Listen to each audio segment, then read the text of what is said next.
চলো আজকে আমি তোমাদের সাথে অরিও বিস্কুট দিয়ে কেক বানানোর রেসিপি শেয়ার করছি। এটা আমি আমার ছেলের জন্মদিনে বানিয়েছিলাম। বিশ্বাস করো, খেতে জাস্ট ফাটাফাটি হয়। চলো দেখে নাও আমি এটা কিভাবে বানাচ্ছি। দেখো, এখানে আমি 2 প্যাকেট অরিও বিস্কুট নিয়ে নিয়েছিলাম। এবার প্যাকেট থেকে আমি বিস্কুটগুলো খুলে নেব। সব কটা বিস্কুট আমি নিয়ে নিয়েছিলাম।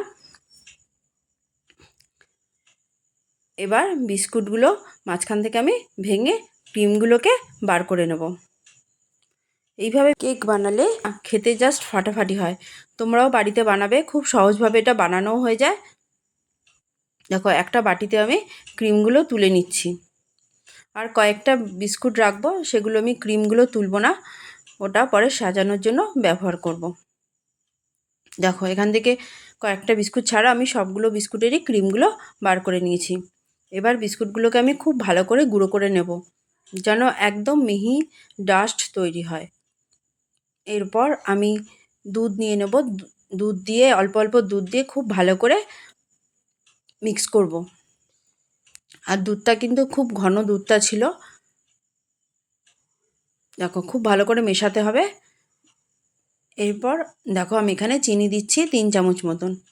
এবার সবগুলো একসাথে খুব ভালো করে ফেটিয়ে নিতে হবে। যত ভালো করে ফেটাবে কেকটা কিন্তু তত ভালো হবে। এবার দেখো, এখানে আমি 2 চামচ মতন সাদা তেল দিয়ে দিলাম, দিয়ে আবারও খুব ভালো করে ফেটিয়ে নেব। এরপর দিলাম বেকিং পাউডার, এই ধরো 1/2 চামচ মতন। ওটা দিয়েও খুব ভালো করে আমি ফেটিয়ে নেব। দেখো, ঠিক এইভাবে ব্যাটারটা তৈরি হবে। এবার এটা আমি 10 মিনিট মতো রেস্টে রেখে দেবো।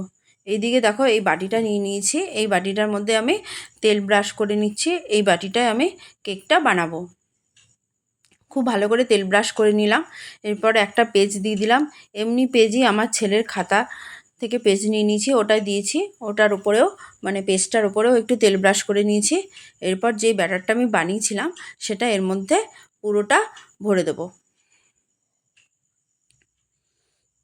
এরপর একটা কড়াইয়ের মধ্যে আমি নুন নিয়ে নিয়েছি বেশ কিছুটা। কড়াইটা গ্যাসের ওপর চাপিয়ে দিয়েছি। এবার আমি এটাকে ঢেকে রাখবো, এই ধরো 20-25 মিনিট মতন। 20 মিনিট পর আমি ফিরে আসলাম। এখন কিন্তু দেখো, কেকটা কিন্তু আমার রেডি হয়ে গেছে। আমি একটু চেক করেও দেখে নিয়েছি। এরপর একটু সাজগোজ করাবো আর কি। তোমাদের যদি আমার এই রেসিপিটা ভালো লাগে, লাইক করবে, সাবস্ক্রাইব করবে, আর বাড়িতে কিন্তু অবশ্যই বানাবে। খেতে জাস্ট ফাটাফাটি হয়। এবার দেখো, ক্রিমগুলো ওর মধ্যে নিয়ে নিয়েছি। এখন আমি কেকটা বার করব না, একেবারে ঠান্ডা হলে তারপরে বার করব। আর গরম অবস্থায় এই জেমসগুলোও আমি দিয়ে দিয়েছি, আর ক্রিমগুলো ওপর দিয়ে দিয়ে দিয়েছি। কাঁটা চামচ একটু সাজিয়ে গুছিয়ে নিয়েছি। ব্যাস, আমার কেকটা কিন্তু একদম রেডি হয়ে গেছে। একদম ঠান্ডা হলে এটাকে তুলে নিতে হবে। ব্যাস, রেডি হয়ে গেল আমার কেক।